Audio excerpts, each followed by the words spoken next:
como sempre o fazemos, ao início das nossas tarefas, fazemos a nossa prece. Então, vamos neste momento esquecer as nossas dificuldades lá fora, procurarmos estar só aqui dentro.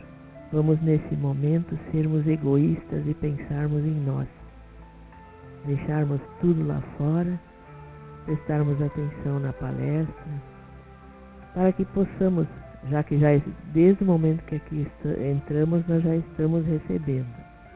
Nós vamos, a partir de agora, unir-nos em pensamento, elevando o nosso pensamento a Deus, a Jesus, aos bons espíritos, que possamos todos nós que aqui estamos, encarnados e desencarnados, absorver essas energias, os ensinamentos, tudo o que aqui sempre nós recebemos.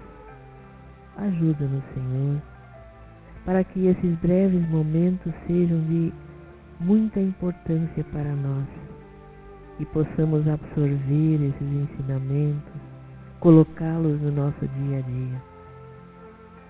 Ajuda também, Senhor, ao nosso palestrante, intuindo, envolvendo em muita harmonia, para que todos saímos daqui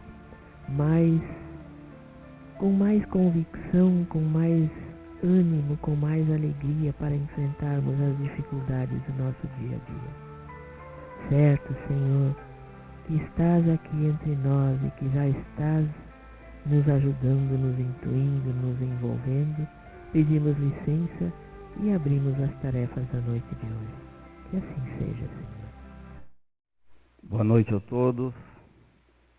Aqui estamos para mais um estudo do Evangelho.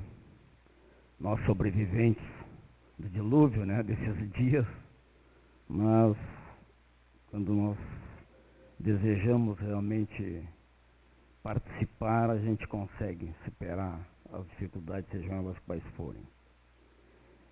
Vamos completar hoje o capítulo 18 do Evangelho segundo o Espiritismo, muitos os chamados e poucos escolhidos. Vamos abordar o último item, que é o item 16 deste capítulo, cujo título do item: Reconhece-se o cristão pelas suas obras. Então, iniciando, nós vamos fazer um breve comentário, dizendo que é muito comum nós ouvirmos pessoas ligadas a outras correntes religiosas, e aqui não vai nenhuma crítica, é constatação, é simplesmente para efeito de estudo, que com interpretações totalmente diferentes das nossas em relação ao Evangelho de Jesus. E a que mais me chama a atenção é aquela em que, pela simples aceitação de Jesus no coração, o indivíduo está livre dos seus pecados, está quites com a lei de Deus, com os desígnios divinos, estando, portanto, tendo cumprido, então, desta forma, os seus deveres para com o Cristo. Mas, então, nós nos perguntamos, mas se nós, ao aceitarmos Jesus, nós não estaremos nos comprometendo, então, com os seus ensinamentos? Amar a Deus sobre todas as coisas, ao próximo como a si mesmo, que é o resumo de todos os profetas, de tudo que está escrito. Se amar a Deus e amar ao próximo como a si mesmo, não está incluído aí todos os deveres do homem para com o próximo, para com a vida e para com Deus? Como simplesmente vamos ignorar os erros que nós cometemos durante toda a nossa caminhada evolutiva? Como buscar a salvação esquecendo a desgraça que nós causamos aos nossos semelhantes nesse trajeto evolutivo? Será que basta apenas uma palavra milagrosa, aceitar Jesus no coração, aleluia, aleluia, para a honra e glória do Senhor? Dizendo isso, eu estarei eliminando todos os erros cometidos até agora, sem nem um simples arrependimento, ou mesmo que haja um arrependimento sincero, mas quando nós infringimos a lei divina, quando nós adulteramos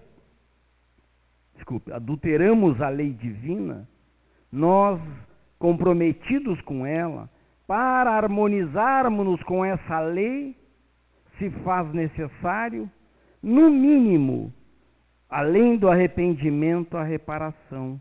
Embora nós saibamos que no mínimo 3 passos, o arrependimento, a expiação e depois a posterior reparação do mal. Então, pelo simples dizer que aceito Jesus, eu estou quites, ou pelo simples, um sacerdote dizer que a gente deve rezar, fazer uma determinada oração, uma certa quantidade de orações, nós estamos livres dos erros cometidos? É só se arrepender e está tudo bem, estamos prontos para outro? Não é possível.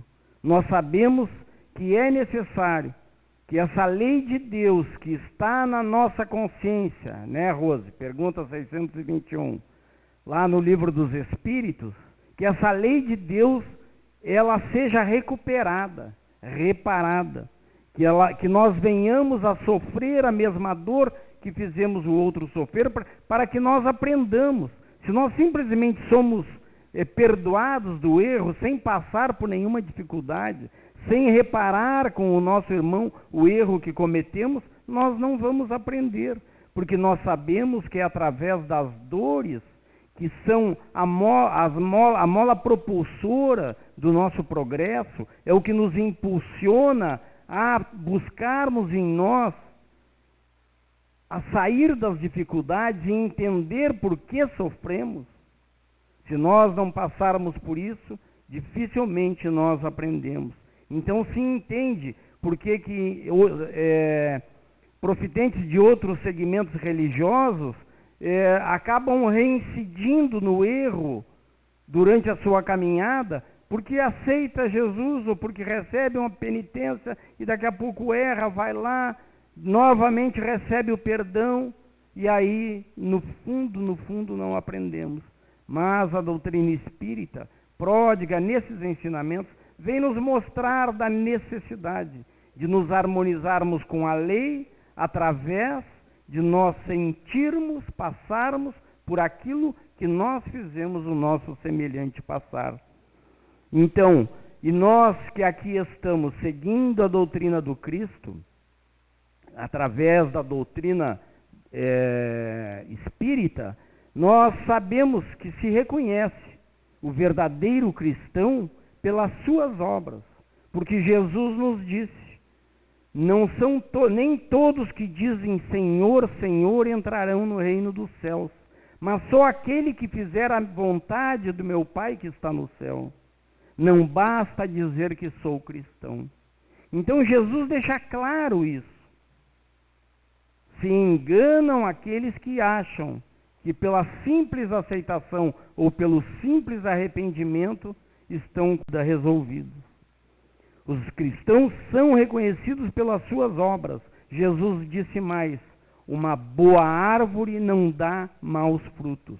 Ora, se somos cristãos verdadeiros, seguidores do Mestre Jesus, certamente nós somos uma boa árvore. Certamente nós vamos dar bons frutos. E esses frutos são as nossas ações, os nossos pensamentos, as nossas atitudes perante os nossos irmãos de caminhada. As religiões, durante todos esses séculos, desde a chegada de Jesus à Terra, quando lá esteve e trazendo o seu evangelho, pregaram as virtudes do cristianismo, mas na prática, infelizmente, estes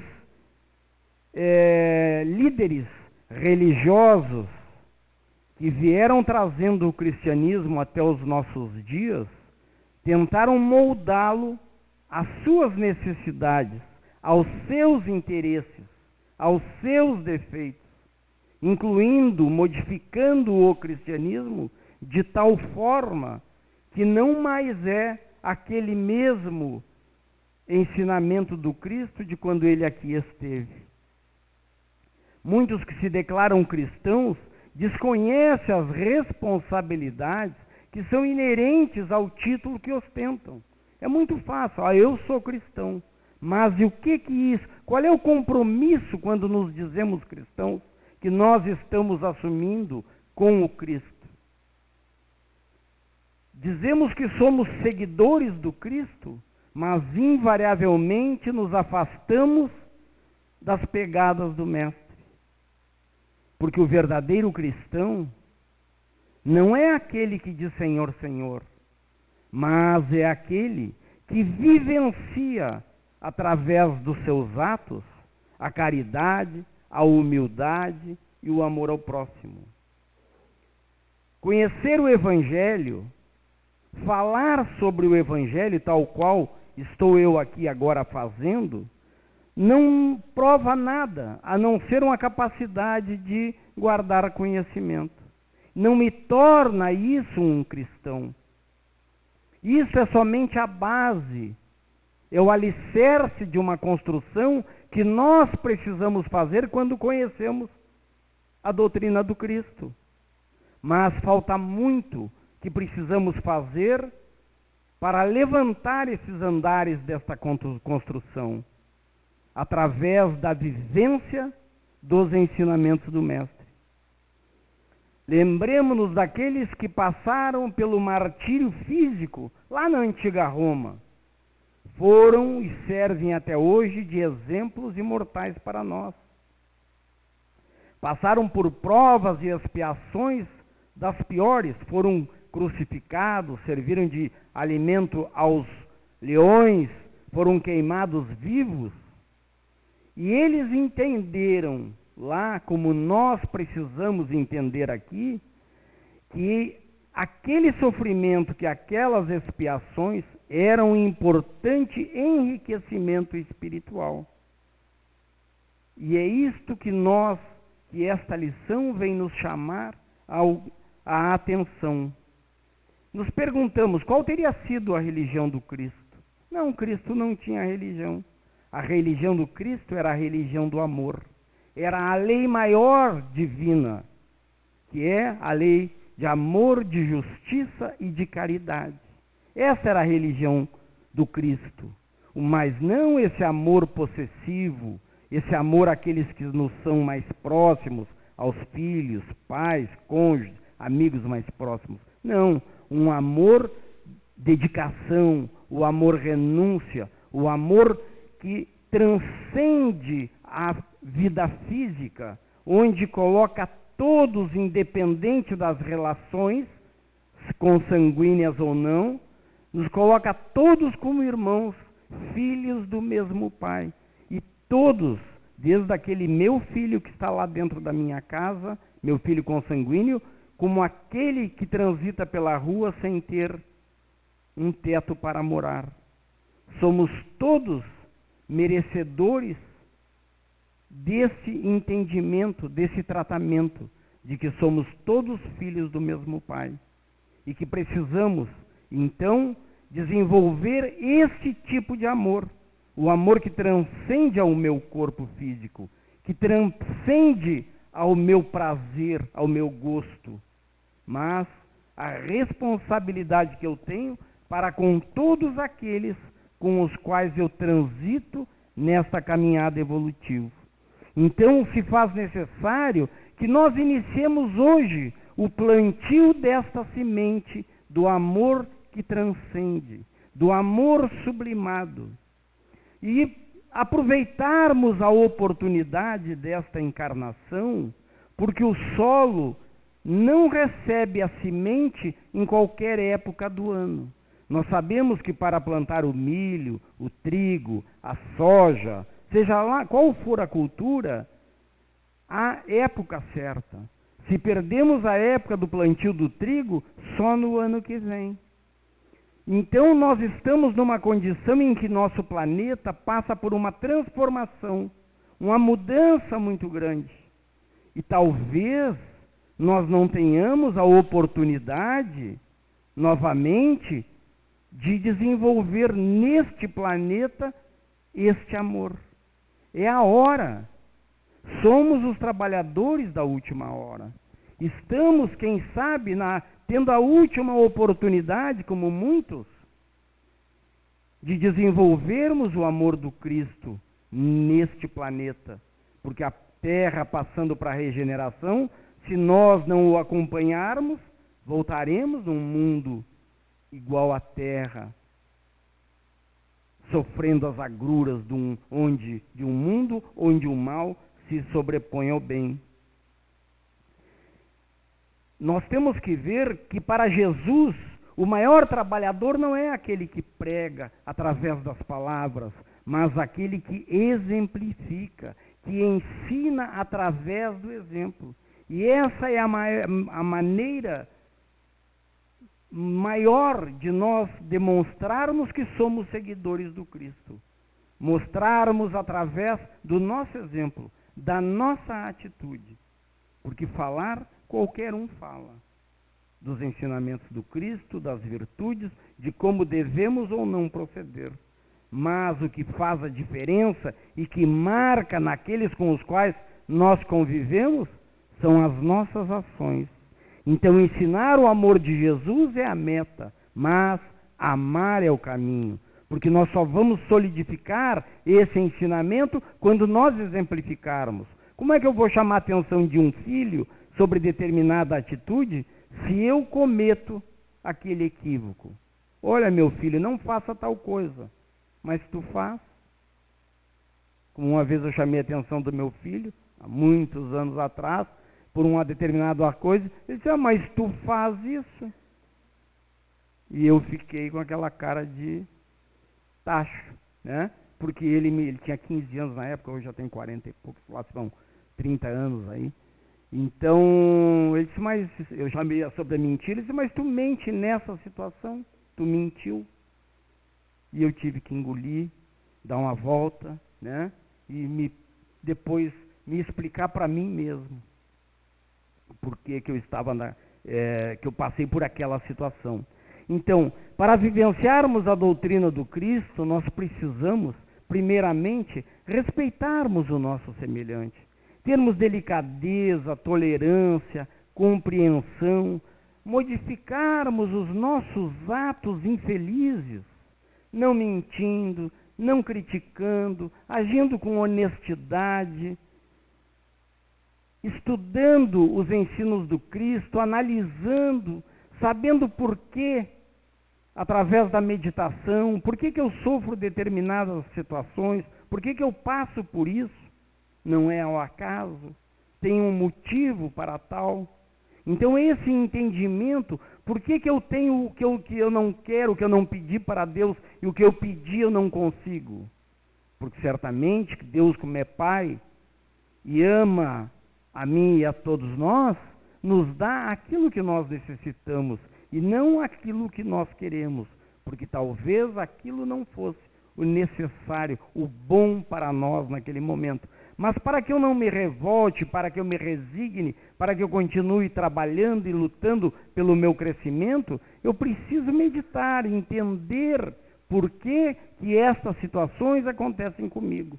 Senão, enquanto eu não aprender, eu vou continuar passando pela dificuldade.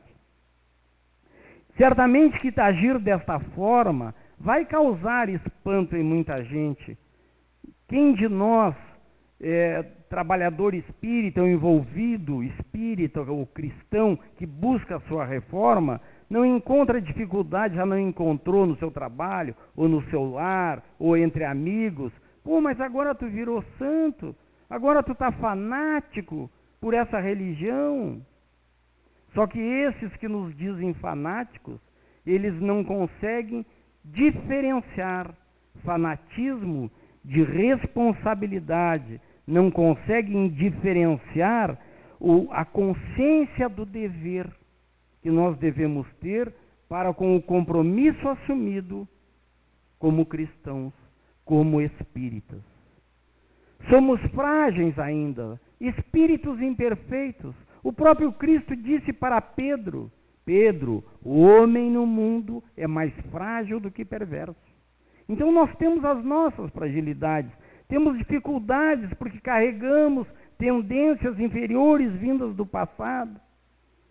E entramos num conflito muitas vezes naquilo que nós somos e naquilo que nós queremos ser. O confronto entre as virtudes e os defeitos que nós temos. Mas para conseguirmos transformar os defeitos que temos, as fragilidades que temos em virtudes, é necessário muita disciplina, muito autocontrole e não desistirmos nunca, persistirmos sempre, nos mantermos ativos, porque a natureza não dá saltos. Nós não vamos de um momento para outro fazer esta mudança tão grandiosa. Temos grandes dificuldades em transformar os nossos defeitos em virtudes. Mas a persistência, a disciplina, o autocontrole, a boa vontade, a disposição para o trabalho, para a luta. Luta essa não contra os outros, não contra os erros dos outros, mas luta contra nós mesmos, contra os nossos defeitos, praticando o bom combate, segundo nos diz Paulo de Tarso. Então é mais importante do que o trabalho a realizar, o esforço que nós fazemos para nos modificar. E Kardec nos diz nesse Evangelho segundo o Espiritismo, no capítulo 17, no item 4, que se reconhece o verdadeiro espírita pela sua transformação moral e pelo esforço que ele faz para domar as suas más tendências. Então aí é que entra o nosso esforço em domar as nossas más tendências. Jesus em momento nenhum exigiu de nós que nós fôssemos santos, que nós fôssemos missionários, mas sim que nós não nos descuidássemos da nossa própria modificação, da nossa própria renovação. Nós fomos criados para sermos felizes, mas para sermos felizes, precisamos aprender a sermos bons. Enquanto não formos bons, a felicidade não é deste mundo. Até foi o capítulo tratado na quarta de tarde. Felicidade não é deste mundo. A Rosa fez ontem uma muito boa palestra a respeito disso. Então, nós só vamos alcançar essa felicidade que nós tanto queremos ser felizes quando nós nos tornarmos bons, quando nós alcançarmos a condição de cristãos realmente. Então, como dissemos que o cristão é reconhecido pelas suas obras, nós precisamos mudar as nossas atitudes para que sejamos reconhecidos. E quantos de nós não somos reconhecidos no meio onde trabalhamos, estudamos, vivemos, pelas nossas atitudes mais corretas, mais sensatas, mais de acordo com os critérios ou como a doutrina espírita nos ensina. Nesse item 16, o espírito Simeão, em 1863, fez uma analogia entre o cristianismo e uma árvore frondosa, que estendesse seus ramos por toda a humanidade. Então, ele compara, ele fala do espiritismo como sendo essa árvore, que fosse estender os seus ramos, dando sombra, matando a fome e a sede através dos seus frutos, de todos os caminheiros que por ela passam. Quem são os caminheiros? Somos nós que estamos nessa caminhada evolutiva, século após século, encarnação após encarnação. E se temos os frutos da árvore do Evangelho, vamos ter sombra para descansar e frutos para nos alimentar e matarmos a nossa sede. E quais são os frutos da árvore do cristianismo? é a fé e a esperança. É o esclarecimento, o consolo, o acolhimento que o cristão dá aos seus semelhantes. Nós recebemos daqueles que nos acolhem e nos recebem.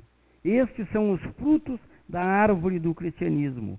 E como o cristianismo é uma boa árvore, não dá maus frutos, dá bons frutos, que irão resolver realmente os nossos problemas, nos colocando no esclarecimento, através do esclarecimento e do consolo, em condições de superarmos as nossas dificuldades, de passarmos pelas agruras que a vida material nos oferece, mas sempre firmes no posto, sem desistirmos.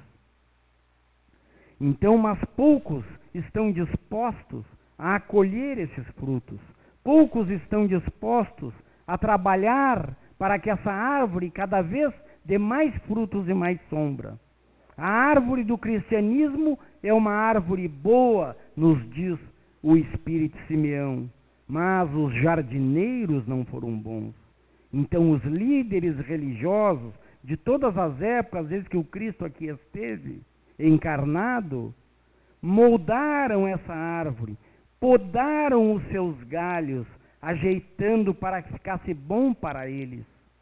Criaram nas próprias religiões o culto exterior, criaram os dogmas, dificultando e muitos desacreditando das próprias religiões, porque interpretam aquilo que está escrito pela letra morta que ali está, e não pelo espírito da letra, não por aquilo realmente que ela está querendo dizer. Quando Jesus diz que não basta dizer Senhor, Senhor, mas tem que fazer a vontade do Pai que está no céu.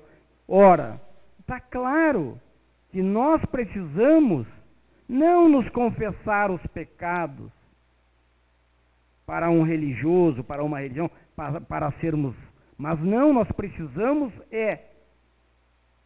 seguirmos as leis divinas, estarmos de acordo com as leis do Pai, para que nós então possamos ser chamados de cristãos. Mas, infelizmente, os maus jardineiros tentaram modelá-la, né? Mas é a hora de nós, os trabalhadores da última hora, os espíritas, cultivar essa árvore da vida. Por que árvore da vida? Porque Jesus não é o caminho, a verdade e a vida. A árvore do cristianismo é a árvore da vida. É a árvore do Cristo, que através dos seus ensinamentos veio nos mostrar o caminho. Jesus disse: ninguém vai ao Pai a não ser por mim. Então, como por ele? Seguindo aquelas instruções que ele nos deixou e que ele resumiu em duas: amar a Deus sobre todas as coisas e o próximo como a nós mesmos. Amar, desenvolver esse amor transcendente, esse amor que absorve todas as outras virtudes, a paciência, a bondade, a tolerância, a indulgência e a caridade.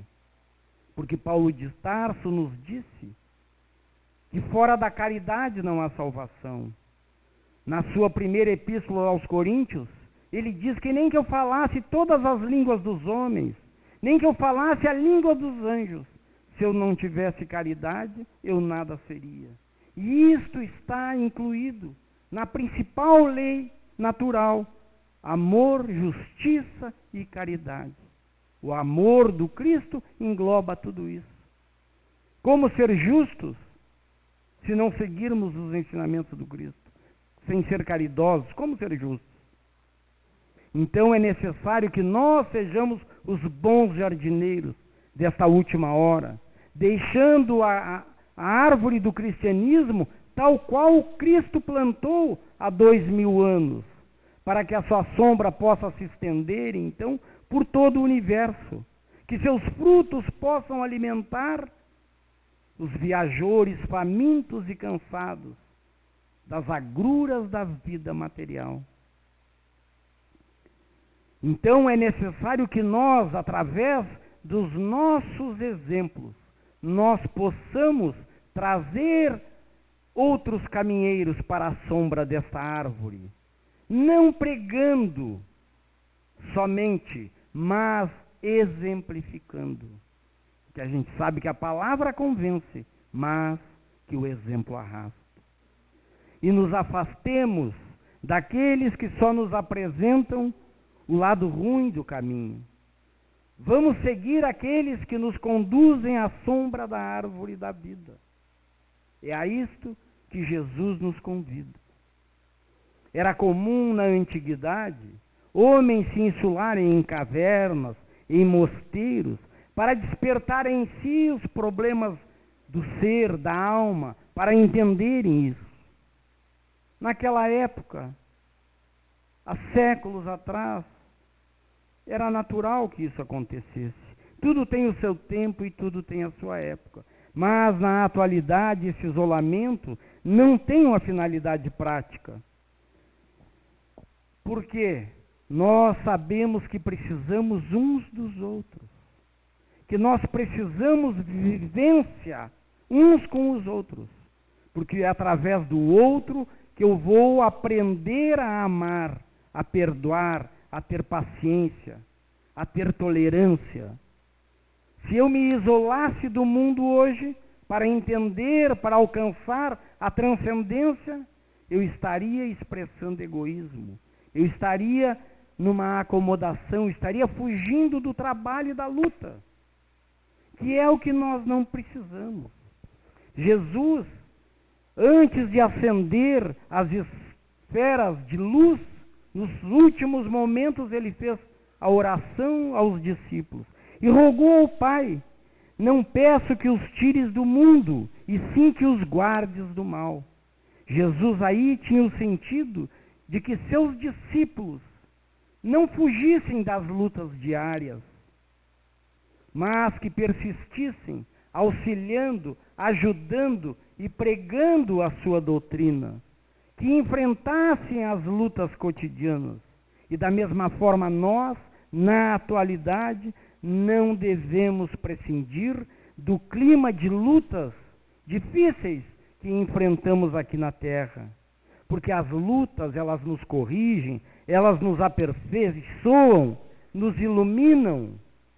E ninguém pode dar o testemunho de valor espiritual se não viveu provas difíceis. Como testemunhar se não passamos, se nos isolamos do mundo? Quem não enfrenta problemas complicados, dramas intensos? Quem não viajou por águas tempestuosas? Como vai conhecer? Como vai dar exemplos? Como vai ensinar? Ninguém pode dar o testemunho de resistência moral se não sentiu o impacto de fortes tentações. Quem não conseguiu sobrepor-se a essas tentações com uma fé inabalável, com uma determinação de vencer a si próprio. É necessário que nós estejamos vivendo neste mundo material. Viver no mundo sem aderir ao mundo. Viver no mundo sem partilhar-lhes as paixões. Viver no mundo sem se entregar ao mundo. Viver no mundo, mas livrar-nos do mal. Do mal que está dentro de nós. Do mal que o mundo nos oferece. Viver no mundo sem nos entregarmos ao mundo. Transitarmos pela terra sem nos chafurdarmos nas tentações, nos vícios. Isso é o que nós precisamos. E isso precisa decisão forte, esforço, persistência, determinação, força de vontade. E nós, fortalecidos pelas lições daqueles cristãos da antiguidade, nós temos neles o exemplo vivo, que iam para as arenas para serem comidos pelos leões, cantando e saudando o Cristo. O heroísmo e a abnegação desses antigos cristãos os seus sacrifícios regaram a árvore do cristianismo lá na sua origem, adubaram para que por todos os séculos, todos os milênios, a sementeira do Evangelho crescesse e estendessem os seus ramos para dar sombra e matar a fome e a sede de todos os caminheiros indistintamente. Então sejamos nós os espíritas, os bons jardineiros, os cultivadores da árvore da vida, para que o Senhor de bênçãos nos abençoe, que o Deus de luz nos ilumine e que a árvore da vida possa nos oferecer abundantes frutos em nossa caminhada evolutiva. Então, meus queridos irmãos, não basta dizer Senhor, Senhor. É preciso nós mudarmos os nossos conceitos, as nossas atitudes, sacrificando o nosso orgulho, o nosso egoísmo e todas as nossas paixões, nos esforçando em praticarmos os ensinamentos do Cristo contidos no seu Evangelho. Esse é o chamamento da noite. Não basta dizer Senhor, Senhor. Requer esforço, persistência, capacidade de superarmos as nossas próprias paixões. Mas se nós realmente queremos aproveitar a nossa encarnação, chegou a hora de semearmos, porque a colheita é obrigatória. E vamos colher no futuro aquilo que plantarmos nesta encarnação. Muito obrigado pela atenção de todos, muita paz, que Jesus nos ilumine. Que assim seja.